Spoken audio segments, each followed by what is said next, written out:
Welcome into Factfinder Investigates. I'm Dylan Domingue. A Kansas community pausing this week to honor an officer killed in the line of duty. Sergeant Scott Heimann died last weekend while responding to a domestic violence call in Hays. This week, a memorial service and funeral was held at Thomas More Prep at Fort Hays State University to remember the fallen police officer.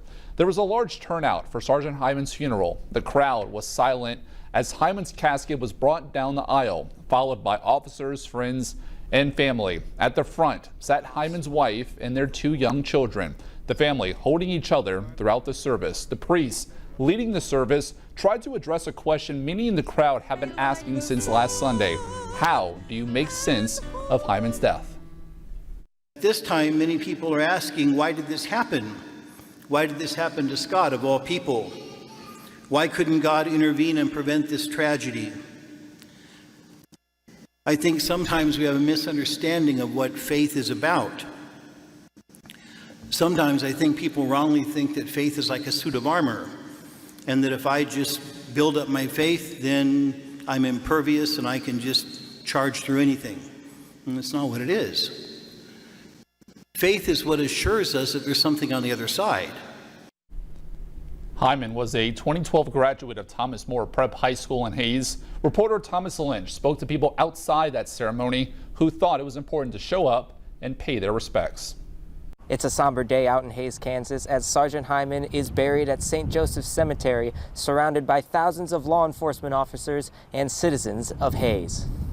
The street outside St. Joseph's Cemetery was lined with people who came to pay their respects to Sergeant Heimann.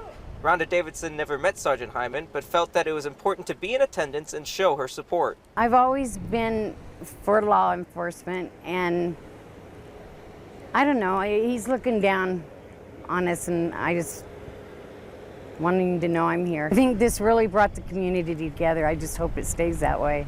Other Hays residents shared similar sentiments, that seeing the community show up today is why they choose to live here. In Hays, Thomas Lynch, 12 News. And as with all those officers who die in the line of duty, a special end of watch call was made for Sergeant Heimann. Here's part of that.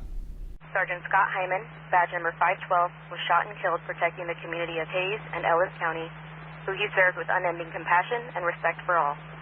We thank you for your exemplary service to the Hays Police Department, the citizens of Hays, Ellis County, and the United States of America. A true public servant, your dedication to duty and devotion to your family was beyond reproach. You have made your family and the people you have served very proud. Sergeant Scott Heimann, badge number 512, end of watch, Sunday, September 28, 2025. May you rest in peace. We have the watch. And Sergeant Heimann served with the Hays Police Department for 9 years. He is survived by his wife, his daughter, and his son.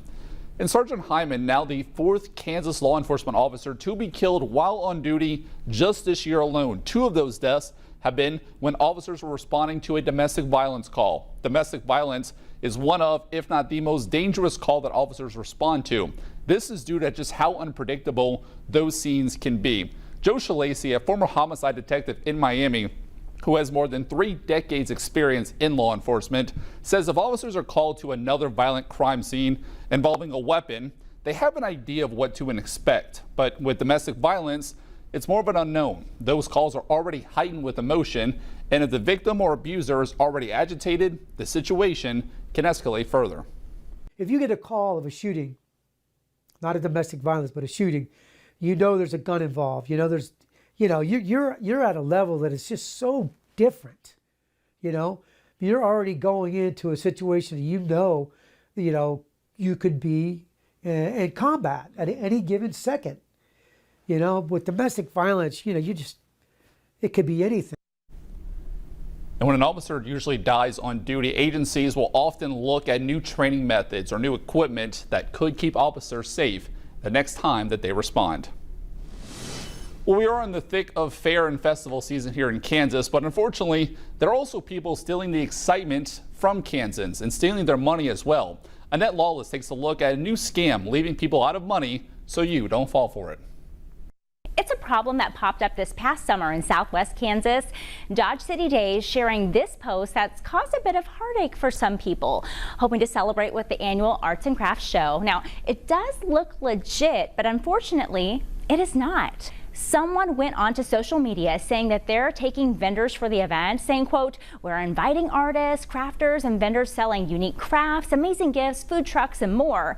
But this flyer right here was made by a scam artist. It is a sad situation. It does affect families. You know, you're excited to go to a festival and you're excited to be a vendor at this event, or you think you've registered for this event and you show up and it's not legit. So we try to do our best to make sure everybody is having a good time and everything is good, but you know, sometimes those things slip through the cracks. So we just ask everybody to be very diligent where they're sending their money and their information. Now, this is Joni Whitman with the Chamber of Commerce. She said to be sure to look at the event's official website.